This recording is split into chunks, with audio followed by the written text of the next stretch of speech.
दिल्ली येथे जंतर मंतर या ठिकाणी विद्यार्थ्यांचा पेपरफुटी संदर्भात आंदोलनाला यश जो काही कालावधी होता त्याला यश आलेलं आहे आता, जेणेकरून शिक्षण मंत्र्यांनी केंद्रीय शिक्षण मंत्र्यांनी राजीनामा दिलेला आहे. मग त्या बाबतीत सांगोल्यातही आंदोलन झालं, त्यामध्ये तुम्हीही होता. तुमच्या काय भावना तुम्ही बोलून दाखवल्या, त्याला आता यश आलेलं आहे. एकंदरीत काय सांगता? खरं तर हे जे विद्यार्थ्यासाठी केलेलं जे आंदोलन होतं, भारत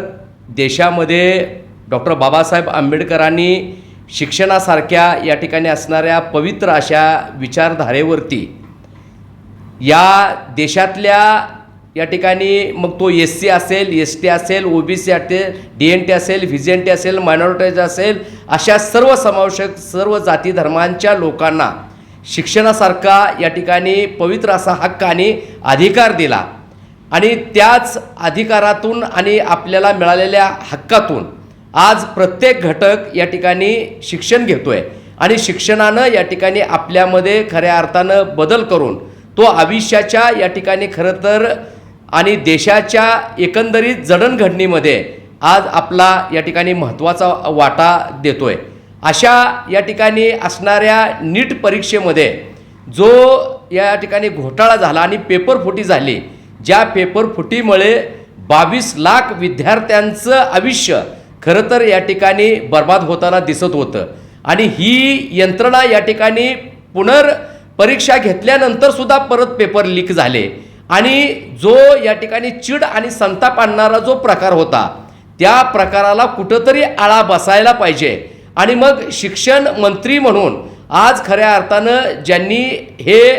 आज खरं तर मंत्री म्हणून जर हे मालक होत असतील तर ते मालक नाहीत, तर ते जनतेचे सेवक आहेत. आणि त्यांनी ही जी शिक्षण यंत्रणेतील चाललेला हा एकंदरीत जो भ्रष्टाचार आहे त्याची या ठिकाणी नैतिक जबाबदारी स्वीकारायला पाहिजे होती. परंतु ते न स्वीकारता आज 22 लाख विद्यार्थ्यांच्या या ठिकाणी असणाऱ्या भावनेशी खेळण्याचा जो आघोरी प्रकार केला आणि ज्याच्यामध्ये जवळजवळ 22 विद्यार्थी आज खरं तर या ठिकाणी मृत्युमुखी पडले, आत्महत्या विद्यार्थ्यांनी केल्या. हे एवढं सगळं घडत असताना सुद्धा आज या ठिकाणी आंदोलन देशामध्ये ह्याची तीव्र अशी प्रतिक्रिया उमटली गेली. आणि मग विद्यार्थ्यांनी या ठिकाणी जंतर मंतरवरती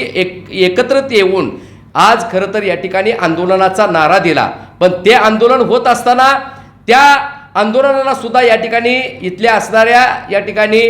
सत्तेतल्या मस्तीच्या आविर्भावामध्ये जे सरकार या ठिकाणी विद्यार्थ्यांच्या बरोबर वागत होतं आणि जी भूमिका ज्यांनी घेतली होती की आम्ही राजीनामा तर शिक्षण मंत्र्यांचा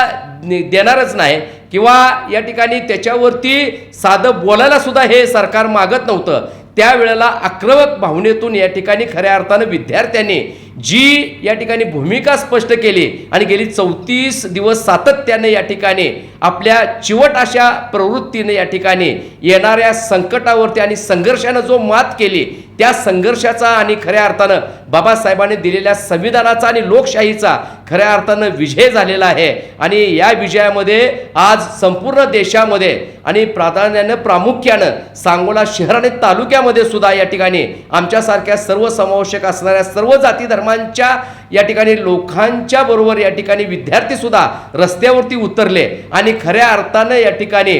देश आम्ही खऱ्या अर्थानं इथल्या असणाऱ्या लोकशाहीवादी संविधानवादी असणाऱ्या लोकांनी खऱ्या अर्थानं सदनशील आणि लोकशाही पद्धतीनं जे आंदोलनं केली त्या आंदोलनाला यश आलं. आणि या ठिकाणी शेवटी सरकारला झुकावं लागलं आणि सरकारनं या ठिकाणी खऱ्या अर्थानं शिक्षण मंत्र्याला या ठिकाणी राजीनामा या ठिकाणी द्यावा लागला. आणि तो राजीनामा दिल्यानंतर आज जो या ठिकाणी खऱ्या अर्थानं गेली 12 वर्ष सातत्यानं सत्तेच्या मस्तीच्या या ठिकाणी आविर्भावात असणारं हे सरकार आज विद्यार्थ्यांच्या या ठिकाणी असणाऱ्या संघर्षाला खऱ्या अर्थाने या ठिकाणी आज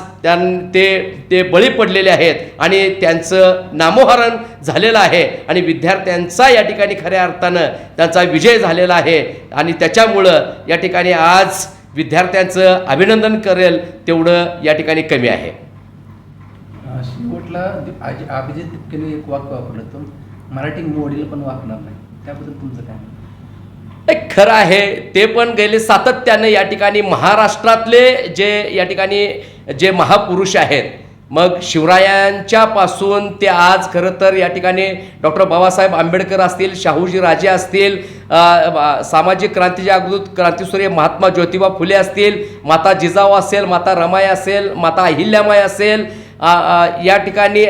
साहित्य सम्राट अण्णाभाऊ साठे असतील, की जे या ठिकाणी पुरोगामी आणि परिवर्तनाच्या विचारधारेच्या चळवळीमध्ये काम करणारी ही जी महामानव आहेत, की ज्यांनी या ठिकाणी खऱ्या अर्थानं महाराष्ट्र हा पुरोगामी विचाराचा आहे आणि साधू संतांच्या या ठिकाणी असणाऱ्या समतावादी विचाराचा आहे, महाराष्ट्र खऱ्या अर्थानं स्वाभिमानी आहे आणि तो स्वाभिमानी कणा खऱ्या अर्थानं महाराष्ट्रच या ठिकाणी देशाला दिशा देऊ शकतो, अशा पद्धतीच्या विचारानं या ठिकाणी अभिजित दिपकेंनी या ठिकाणी खऱ्या अर्थानं उभार केलेलं जे आंदोलन आहे, तो महाराष्ट्राचा या ठिकाणी असणारा जो बाणा आहे, तो स्वाभिमानी बाणा या ठिकाणी मोडीन पण खऱ्या अर्थानं वाकणार नाही, अशा पद्धतीच्या विचाराने या ठिकाणी केलेली जी आणि घेतलेली भूमिका आहे ती अविरतपणे शेवटपर्यंत या ठिकाणी अभिजित दिपकेंनी ते खऱ्या अर्थानं सर्वसमावेशक असणाऱ्या सर्व जाती धर्मांच्या या ठिकाणी लोकांच्या बरोबर विद्यार्थ्यांना बरोबर घेऊन घेतलेली ही जी भूमिका आहे, ती महाराष्ट्राच्या या ठिकाणी भूमीमध्ये जन्मलेला एक या ठिकाणी असणारा तो भीमसैनिक आज खऱ्या अर्थानं सर्वसमावेशक असणाऱ्या इथल्या जातीवादी जात्यांना जातीच्या आणि धर्माच्या नावावरचं राजकारण करणाराला या ठिकाणी खऱ्या अर्थानं त्यांची असणारी ही मस्ती खऱ्या अर्थानं जिरवू शकतो आणि म्हणून महाराष्ट्रच या ठिकाणी या देशाला दिशा देऊ शकतो, म्हणून या ठिकाणी महाराष्ट्राची माती आणि महाराष्ट्रातला माणूस या ठिकाणी मोडीन पण वाकणार नाही, अशा पद्धतीच्या आंदोलनानं हे यश घेऊन या ठिकाणी या यशानं या ठिकाणी खरं तर पुढं आलेलं आहे आणि म्हणून अभिजित दिपके सरांच्या या ठिकाणी तोंडातून सहज असे शब्द गेले की मी मोडीन पण वाकणार नाही. शिक्षण मंत्र्यांच्या राजीनाम्यानंतर हे पेपर कुठेतरी थांबेल असं वाटतं? नाही, आता खरं तर या ठिकाणी ही जी व्यवस्था आहे ती व्यवस्थाच मुळात खरं तर भ्रष्ट झालेली आहे आणि भारतीय संविधानानं दिलेले जे हक्क आणि अधिकार आहेत, ज्याच्यामध्ये खरं तर या ठिकाणी सेवा अंतर्गत या ठिकाणी जे भ्रष्ट अधिकारी आणि भ्रष्ट राजकीय राजकारणी हे जर एकत्रित आले तर ही यंत्रणा पुढच्या काळामध्ये सुद्धा या ठिकाणी चालू राहील, म्हणून लोकशाही पद्धतीनं या ठिकाणी लोकांनी सुद्धा चांगल्या माणसाला जर निवडून दिलं आणि अधिकाऱ्यांनी सुद्धा या ठिकाणी मी जनतेचा सेवक आहे अशा प्रामाणिकपणानं जर भविष्यामध्ये या ठिकाणी खऱ्या अर्थानं मला मिळतोय त्या पगारामध्ये मी समाधानी आहे अशा पद्धतीच्या कर्तव्य भावनेतून या ठिकाणी जर प्रामाणिकपणानं काम केलं तर भ्रष्ट या ठिकाणी नेते आणि भ्रष्ट अधिकारी ज्या वेळेला या देशातून या ठिकाणी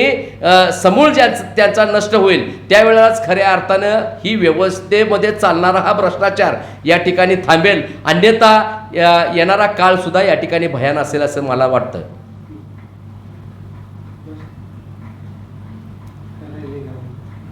बघा काय झाले व्यवस्थित कायचं अभिजित दिपकेंनी बोलताना